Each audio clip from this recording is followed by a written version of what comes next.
Can you imagine a world in which almost everyone lied all the time? What would happen to trust? Could there even be any trust? How would you be able to determine what was the truth or what was a lie? What if everyone stole every chance that they got? How would you protect what's yours? How much stress would that cause in your life? How many people would be hurt or killed in an attempt to stop thievery? Would you be able to get any restful sleep at night? What if almost everyone you dealt with in business was looking for a way to cheat you? You couldn't trust the weights and measures, couldn't trust advertising, couldn't even trust the actual cost of what something might be in comparison to what the checkout machines registered. What would your attitude be toward those that you do business with? What if the government didn't have any money to provide clean water or sewer disposal and treatment? What if there was no law enforcement officers or firefighters that were available? How would you protect yourself if another country invaded the United States? If you want to know the answer to those questions, go back and look at Somalia. I was intimately involved with what went on in Somalia. Somalia was without government, without law, without anything.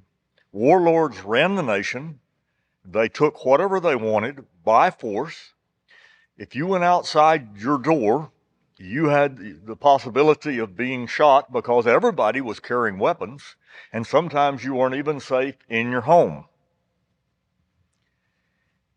If we didn't have taxes, would we be able to have our highway system? Could you earn a living in your present job if we didn't pay taxes? What if there were no strict standards for medicine quality or ingredients? What would the world be like if everyone looked out for not just their interest, but also the interest of everyone that they came in contact with? What would happen to our crime rate? Would there be as many lonely and abandoned people as there are presently in the world? Would there be as many broken families? How about destroyed relationships? See, these are some of the things that God has said, don't do these or do these. He's trying to help us.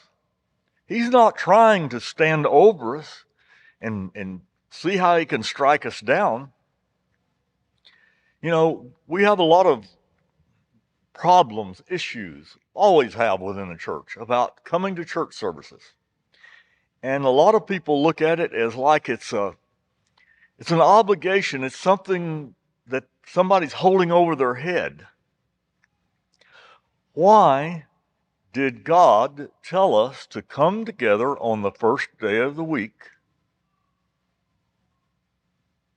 Does he need worship? Can he exist without our worship? Absolutely. He wants our worship. But see, God created us so he knows we need each other. Why do we have communion every week? Why not just Easter and Christmas or something, whatever, like a lot of churches do? Because God wants us to remember Jesus' sacrifice. It's a memorial. It's the same reason why we have a Memorial Day, to think back and show some respect for those that have given their lives for the service of their country. So God set up the institution of the communion to remind us regularly about Jesus' sacrifice. What do we learn, let's say, about Rex's sermon about, I think it was week before last at night, about not adapting our worship to what we think or feel. Might step on some toes here, but we'll talk about some things. Number one, about the last 10 years or so, we've had community churches. Why? Now, this didn't just affect the Churches of Christ. It affected the Baptists, the Methodists, you name it. Every one of them.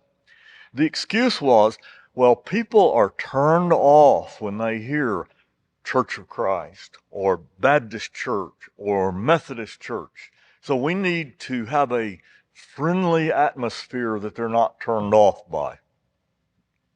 So what's happened? Now, if you go to a community church, it's like a box of chocolates. You don't know what you're going to get. I use the analogy of, let's say, rangers or seals. Let's say someone wants to be a ranger or a seal. Do we lower the standards that currently exist so they can become rangers or seals? No. We don't do the same thing in the church. We don't lower the standards or what God has set forward in churches because He did it for a reason. Sunday night home Bible studies. This has been an issue right here. The elders have said, no, we're not going to have Sunday night Bible studies for the most part. Why? Is it scriptural? Yes, there are examples of where they met in homes. But when you become an elder and you're responsible for the overall health and security and the church as a whole, you understand there are dangers there. And so you don't go there. And some of those who have asked to have home Bible studies would say, you are welcome to have them on Friday night, Saturday night, Monday night. There's no problem with those. See, what's the attitude? What are we trying to accomplish? Addition of musical instruments. You know, we kind of stand out in the religious world as the one church that doesn't have musical instruments. Well, we have our scriptural reasons. Let's talk about some common sense things. And I look at a lot of the times what God says from a common sense point of view. Why is it better not to have instrumental music in services? Let me relate a story to you. I was studying the Back to Bible series with a diehard Baptist one time, and he discovered that maybe the Bible didn't jive with the come forward and say the sinner's prayer and you're all right. And he needed to be baptized. But I told him something. I said, you know what? You're going after when you leave here, sometime in the future, you're going to go back to a Baptist church. I want you to pay attention to what you see. Tell me, if you see me and you go back to one of those, what you see. And he did. He said over half the people were not singing, they were listening. See, it was for their entertainment. That is not the purpose of worship. We are not, as Rex said, to be entertained. It's great if we are in the process, but that's not the focus. The focus is praising God. What about how much more stage would we need for all of the orchestra? And how many instruments do you have up there? Oh, and here's the good one. How do you decide who gets to play and who doesn't? Just think about those issues. Common sense ways to look at why we do what we do, not just because God says to do it or not do it. You might ask, well, what does all this have to do with marriage? Do you see this pattern that God is trying to protect us and help us, and yet many times we resist Him in every way that we can, thinking that maybe He's trying to stifle us. Also, sometimes we think we know better than God. and that our ideas are more important than what he commands. Have you ever really thought about how arrogant that attitude is? By thinking we know better as to what to do, we're insulting God, not just disobeying him. So let's look at some of the commands pertaining to sex and marriage that God has set down in the Bible. Now, as we proceed, we're going to discuss what happens when we violate these commands.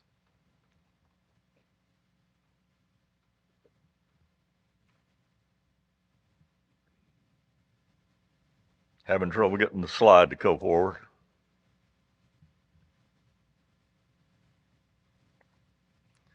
I'm going to go ahead. Maybe there it goes. Why does God tell us to not engage in homosexual practices? Let's look at the history of sexually transmitted diseases the past century. It used to be that every effort was used to try and prevent the spread of STDs or sexually transmitted diseases, thinking that it was in the interest of the people as a whole in the nation to protect society. So when a case of syphilis was detected, medical personnel would conduct contact tracing to try and determine who the carriers were that infected others and try to treat them. But with the appearance of AIDS and the belief that individual rights were more important than the majority of society, that practice was outlawed. It doesn't matter that AIDS was spread primarily by promiscuous homosexual practices. Legislation was passed that shielded those practices no matter the cost of the treatments to treat people, the misery and the deaths that occurred because of it. But what's interesting is with the onset of COVID, guess what came back? Contact tracing. See, we could trace COVID, but we couldn't contact trace STDs. By the way, all the cases of females contracting AIDS that I dealt with were caused by husbands practicing homosexual behavior, contracting AIDS, and then infecting their wife. But we can't talk about that. This is a subject that it's taboo to talk about because it makes the LGBTQ community look bad and places the blame for the spread of AIDS squarely on many of their number. There are several other deadly or devastating STDs that have surfaced in recent years, again, spread primarily through promiscuous homosexual practices. Just today, in the Tampa Bay Times, there's a story that says that syphilis is currently on the rise significantly and that it affects a disproportionate number of gay and bisexual men. And yet it's impossible, given the current societal view of homosexuality, to try and lower the number of those cases. As a result, there's no attempt to stop the misery and death caused by that, simply because we can't violate their individual rights. And who suffers the most? Them. They're the ones that are dying. They're the ones that are suffering. It's killing thousands of them, but God is the bad guy for saying that that lifestyle shouldn't be practiced and that Christians shouldn't be discouraging it. Now, it's important here to say that we as Christians are not to persecute those who have homosexual tendencies. We can't be doing that. We can't be publicly shaming them and trying to beat them upside the head with a Bible. We're never going to convert them if we do that. The best way to say this is hate the sin, but love the sinner. If you've never done it, you actually need to stop and think about having some compassion for them. Imagine if the desire that you had only was to have a sexual relationship with someone of your sex, a desire that's frowned upon and even punished by many societies in the world, and to try to keep from acting on those impulses. Remember, the desire to have and engage in homosexual activities is not the sin. It's the practice of those things. I think, what is it, 1 Corinthians? And such were some of you, but you have been washed and sanctified. And remember, that desire is going to last a lifetime. So they're facing some pretty difficult challenges in their life. Christians many times look harshly at homosexuality, but guess what? We tolerate and even sometimes condone fornication and adultery, somehow thinking that homosexuality is a far worse sin than fornication or adultery. So why does God say not to commit fornication? Is he trying to keep us from enjoying life and being with someone that we like of the opposite sex? No. He knows that if we practice fornication before marriage, we can easily be misled or fail to learn about the person that we're dating. Instead of looking closely at all aspects and attributes of their lives, we may decide to marry them without knowing all we should know about them. Then, when we marry them, there may be things that that surface that we're unwilling to live with or unable to live with. If our thinking and feelings had not been clouded because of that sexual relationship, we might not have ever married them. Instead, God wants us to evaluate each other and decide we're willing to forsake all others from that time forward and live with this person the rest of our lives. Then the sexual relationship will be pure and it will be a blessing. Also, we won't expose ourselves to possible STDs. I don't know how many cases that I've run into where someone had casual sex during the dating years, contracted an STD, and then brought it into marriage. Many of these STDs you can never get rid of. They may go in remission for a while, but they come back.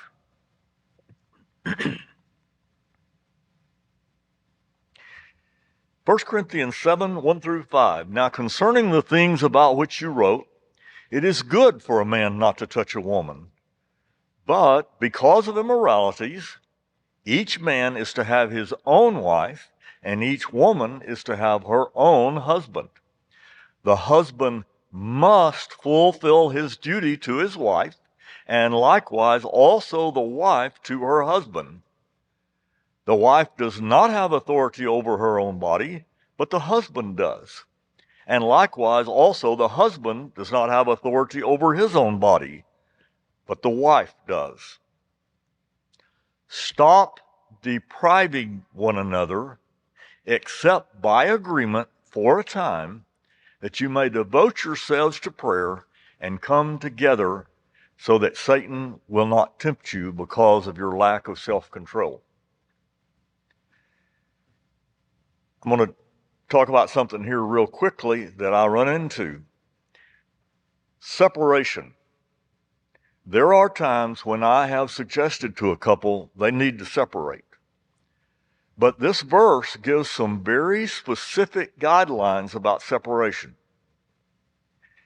It must be by mutual consent. And during that time, you're supposed to devote yourself to prayer. You're supposed to evaluate what you need to do to make the relationship right. And then you come back together. I call attention to these verses for a very specific reason.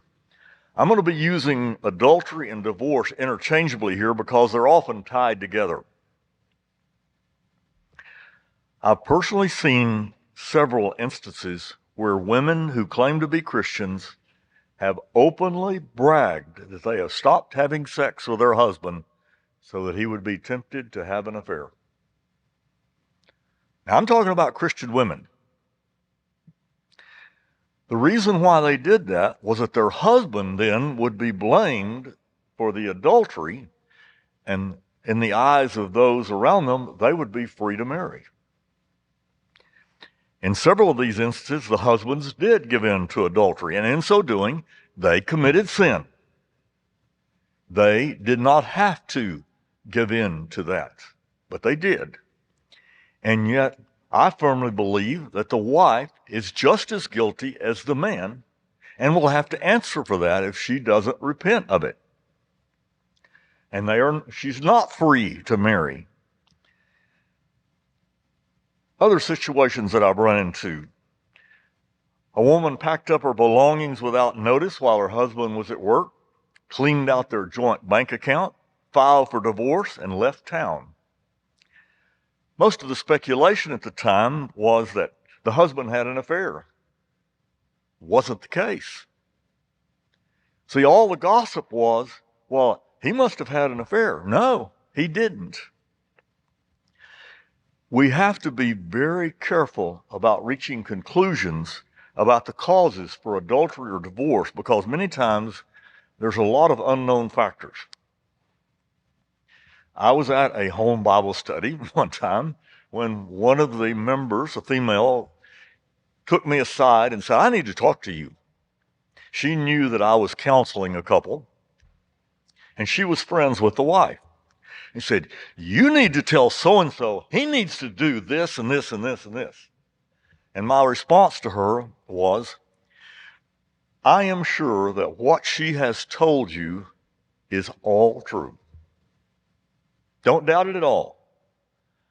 What you don't know and what she's not telling you is what she has done to him.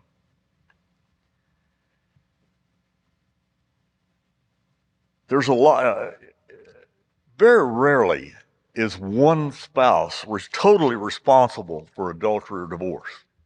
One may be primarily responsible, but both have usually done something that contributed to an affair. Is it possible that a man or a woman is likely guilty of adultery even though actual sexual intercourse never took place? Well, it is according to Matthew 5:27 through 28. But I have seen a case where I had access to private messages between two people having an affair. The only reason why the actual intercourse never took place was because they lived on two different continents. But I will guarantee you, after reading the private messages, it would have happened if they were in the vicinity of each other. I was shocked whenever the internet and chat rooms became popular. I counseled in our congregation 3 affairs in 1 year. Some spouses would search for affairs online and even abandon their marriage and their families to meet with a complete stranger they had never met before.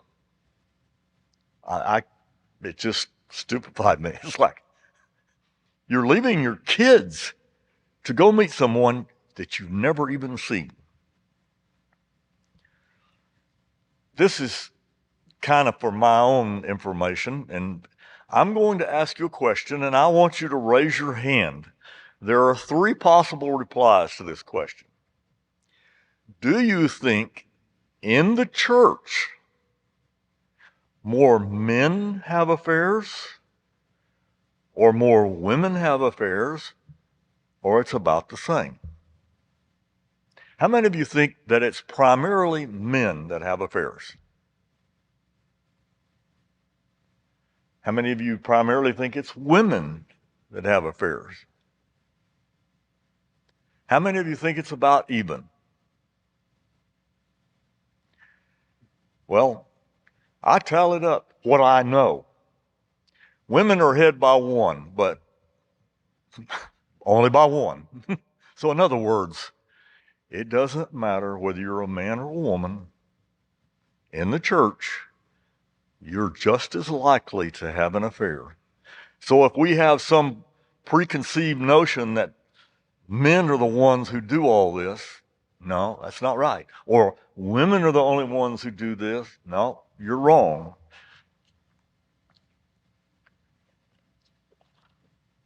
So why keep from committing adultery? Surely any one of us that's been alive for any length of time will easily see why. Many of us have experienced firsthand what happens when adultery is committed. First of all, respect and trust are immediately destroyed, and many times it can never be regained. Even if it is, it takes much time, effort, and agony to get it back. Often it ends up in divorce, bitter struggles and feelings, rejection, broken homes, custody battles, split families, financial ruin, children who are permanently scarred emotionally, and even murder and suicide. Also, it's not uncommon for a second or third marriage to result in divorce because the problems that caused the first divorce were never dealt with. They were just carried on into the successive marriages. I'm going to read from Malachi 2:13 through 17. I realize I'm taking this passage of Scripture out of context for what's there, but it still holds true. This is another thing you do. You cover the altar of the Lord with tears, with weeping and with groaning, because he no longer regards your offering or accepts it with favor from your hand. Yet you say, for what reason? Because the Lord has been a witness between you and the wife of your youth, against whom you have dealt treacherously, though she is your companion and your wife by covenant. But not one has done so who has a remnant of the Spirit. And what did that one do while he was seeking godly offspring? Take heed then to your spirit, and let no one deal treacherously against the wife of your youth. For I hate divorce, says the Lord, and him who covers his garment with wrong. So take heed to your spirit that you do not deal treacherously. You have wearied the Lord with your words, yet you say, how have we wearied him? In that you say, everyone who does evil is good in the sight of the Lord, and he who delights in them, or where is the God of justice? God hates divorce because of all the things that I've mentioned and more. Adultery is treachery towards your spouse. It's a violation of trust, of honor, and respect. Nothing good comes from adultery or divorce. It's only from bad to worse.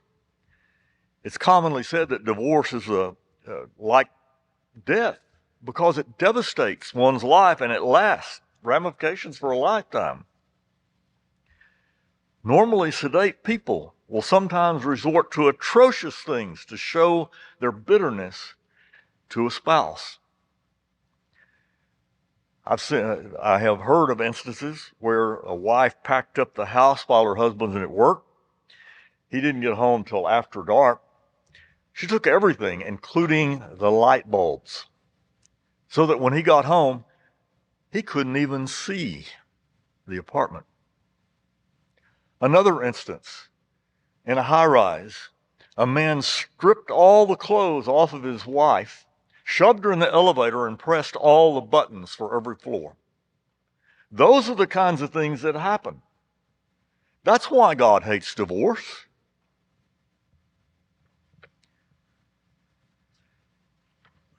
There's custody battles that drain finances, and there's anger and frustration. Children become depressed. Homes and jobs may be lost, and the list just goes on and on. God hates divorce because he doesn't want us to suffer these things.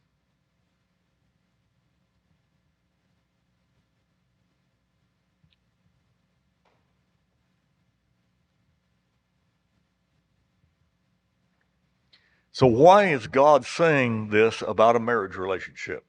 Number one, most humans crave intimacy and sex.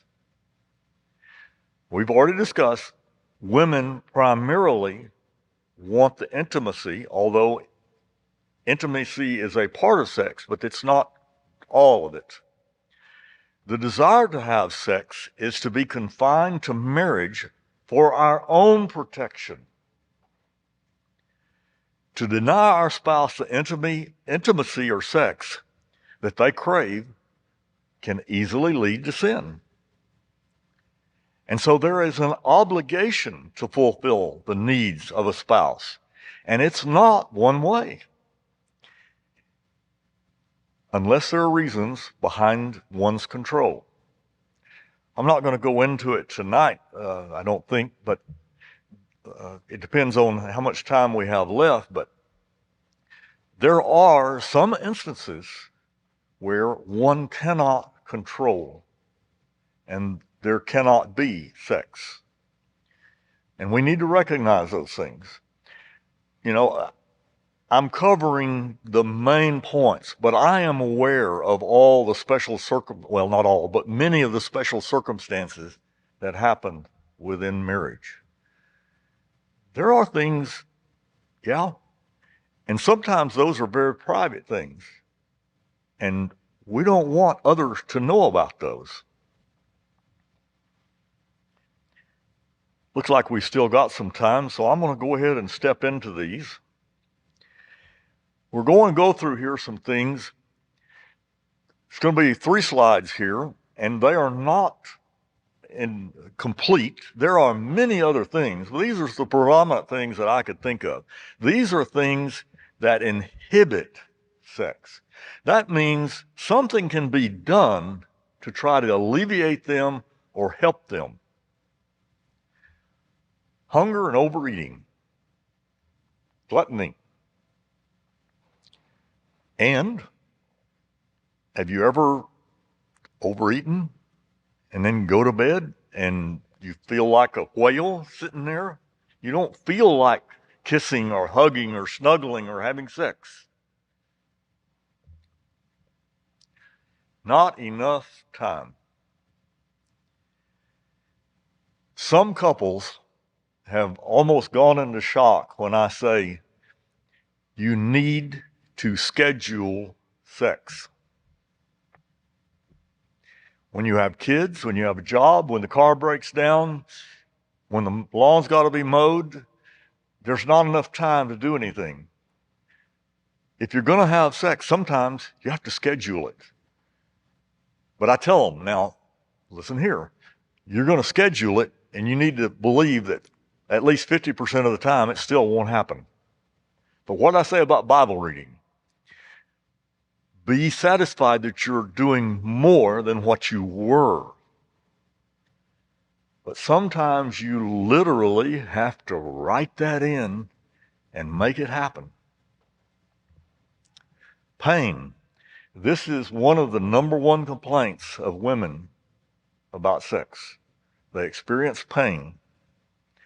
Sometimes it's a medical reason, sometimes because there's not enough lubrication. We have ways of now of dealing with that. You can go to the drugstore and you can get forms of lubrication. But we as men especially need to be very careful that we don't cause unnecessary pain in sex. A lack of privacy.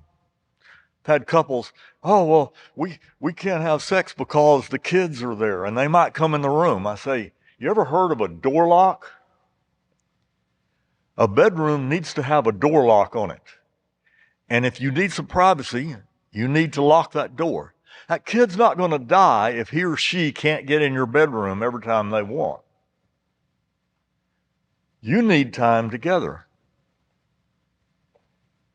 Depression. If people get depressed, they don't feel like doing anything. There's no enjoyment there. They're just moping around. Hormone changes. There are some people that they can't control the hormones. They lose the hormones. With that, they lose the desire to engage in sex. Sometimes there are hormone therapies which can fix that, or at least help it. Fatigue. You've probably seen advertisements for Viagra and all the other things out there because men can't have erections. You know what? Most of the men, at least less than 50, that have trouble with erections, if they just had some rest, there wouldn't be any problem. Why is it that when you go on a vacation, you get away from the stresses of home and job, you feel so much better? You feel like having sex. You feel so much different. You have to get some rest. A negative view of sex. We in the church are responsible for a lot of this. Well, sex is a sin. No, it is not a sin. Done under the conditions that God has set, it's blessed and it's needed. Alcoholic beverages. Alcohol will cause someone to lose their desire for sex. You drink enough of it and you'll lose it. Or you won't be able to stand up. Again, why does God say don't get drunk?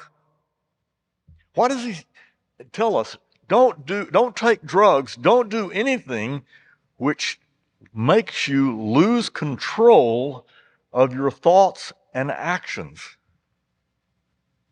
It's to protect us. He doesn't want us putting light shades on our heads and running into someone and killing them. Shame or embarrassment about one's body. A lot of this is primarily a female problem. They're not happy with their body. I have a very, very detailed questionnaire for premarital sex, premarital counseling. This is one of the questions that I put on there. Are you going to feel comfortable being naked in front of your partner? They need to know. And we need to talk about that. Why are you? In front of your spouse, it should be okay.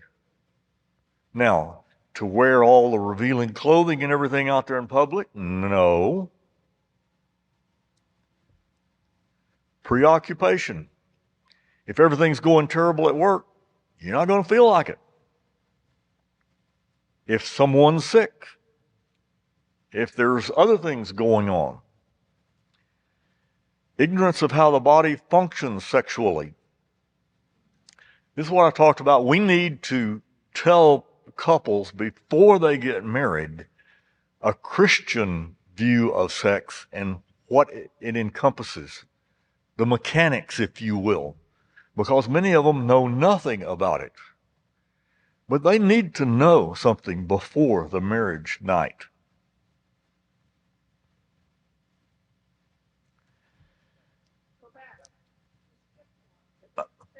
There's two. Hang on a second. Guilt over past experiences. Having sex before marriage and feeling guilty about it. And of course, again, misconceptions about the biblical view of sex. Sex is a sin. No, it's not.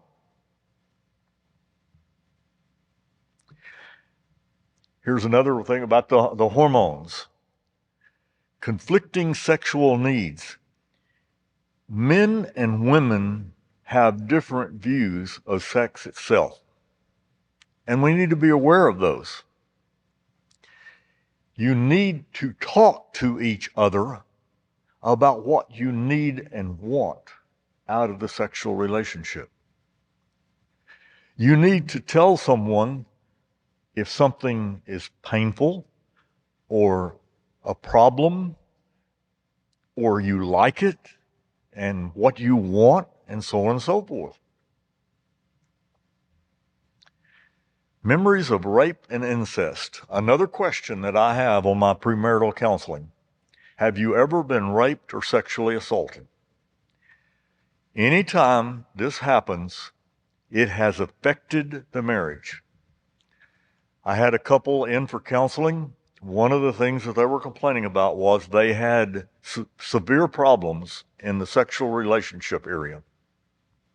And so we talked about that. And I asked the woman, I said, have you ever been raped or sexually assaulted? And she said, no, I haven't. And yet we continued to talk. They talked about this, and they told me that, right in the middle of sex, all of a sudden she just lost interest and just wanted to stop right there. Well, let me tell you what, after you've done a little bit of counseling, you can figure out sometimes exactly what's happening by what you hear and what you see and the body language. And so it was a rather long, I think it was over 2 hours, and she got up to go to the bathroom. And I told her husband, I said, when your wife comes back in, I'm going to ask her some questions. I don't want you to say anything. What I want you to do is watch her. So she came back in and sat down. And I said, I have asked you multiple times if you've been raped or had been sexually assaulted. My training and what I observe tells me different. Let me tell you what's going on in your bedroom. You are in the middle of sex, and there's a word, a sound, a touch, a smell, something that triggers a memory, and you shut down. That guy came off the couch. I never knew what it was, but he knew immediately. And see, the problem was, he thought he was the problem. He's sitting there wondering, what am I doing that's causing this? When he found out it wasn't him, he said, okay, I can live with that. I know it's not me. Come to find out, an uncle had raped her. The whole family knew about it, and they covered it up. You see, that's something that I see repeatedly. Families know there's someone who sexually abuses or rapes within the family, and they cover it up. The worst thing you can do for a sexual offender is cover it up and not bring it out and hold them responsible. They have to be watched. They have to be held accountable. Many sexual offenders are dangerous even into their 80s and 90s. Why do I say that? Does anybody remember Edward Singleton? A man from California who cut off the arms of a young lady that he had raped, and he moved to the Tampa area, and he did it again, and he was in his 80s.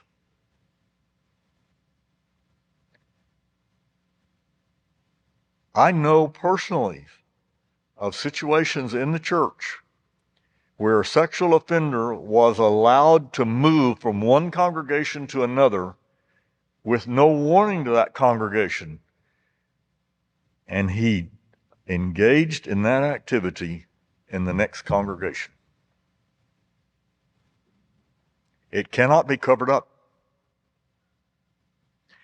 Within the marriage partner needs to know.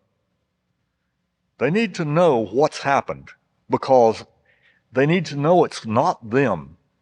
Hopefully then they can have a little more sympathy, go to a little more effort to understand why certain things trigger this feelings. Mistrust of a spouse's motives. Why are they wanting this? Why are they doing this? It's all kinds of things bring this up. Of course, jealousy. I've said before, jealousy is one of the most dangerous things within a marriage because it does not need proof. It will create its own proof, even when it doesn't exist. Look at what the Bible has to say about jealousy. And, of course, lack of honor and respect. 1 Peter 3, 1 through 7 again. If the husband and wife do not honor and respect each other, there's a major problem in the marriage. Alcohol will impair, but Alcoholism will actually make a man where he can't get erect.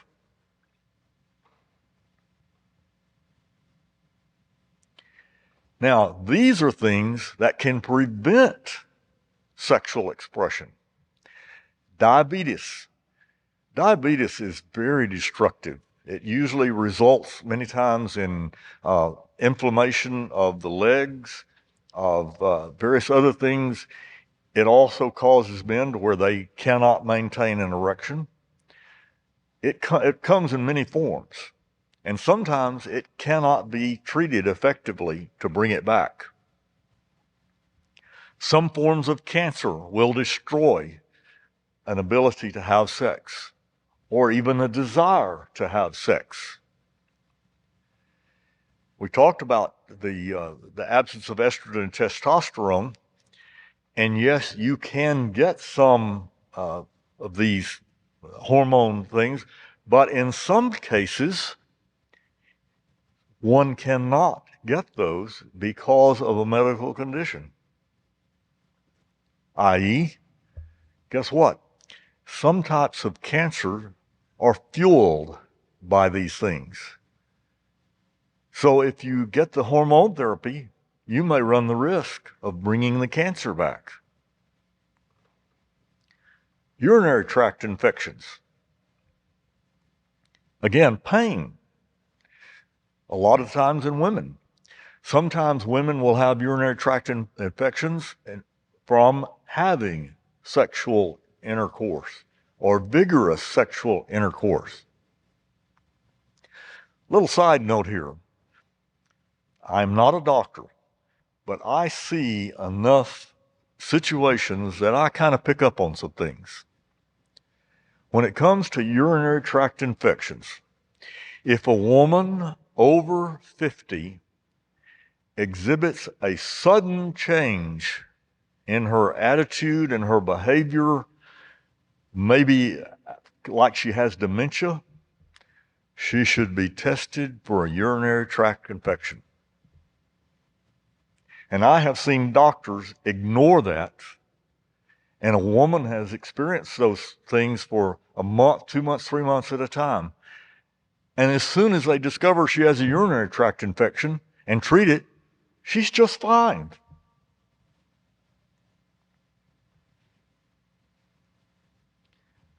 It doesn't pertain to sexual needs, but another thing that I've learned, if a woman changes her mood and how she reacts to you dramatically, and she's 50 years or older, the first two things to look at, number 2, is she experiencing the change of life, or has she started some new medication? We ignore sometimes the effects of medication.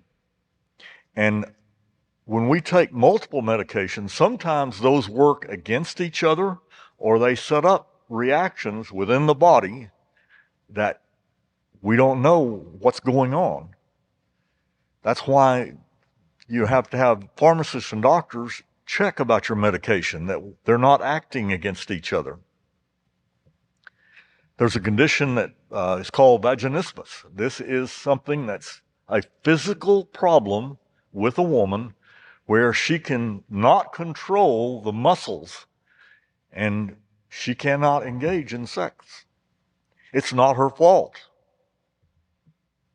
And then again, some spinal cord injuries.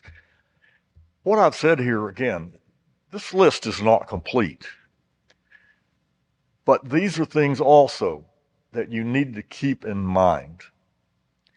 As we get older, it is more difficult to have sexual relationships because of many of these things. We have to be careful that we don't hold something against someone that they can't help. If we have something that can be helped, we need to try to do something about it. I hope that helps you a little bit. Maybe some of you have experienced or are experiencing some of the things that I've talked about. And you can gain some insight maybe, or do something about it so that you have a better sexual relationship. And with that, we'll conclude our class for tonight. Lord willing, we'll see you next week.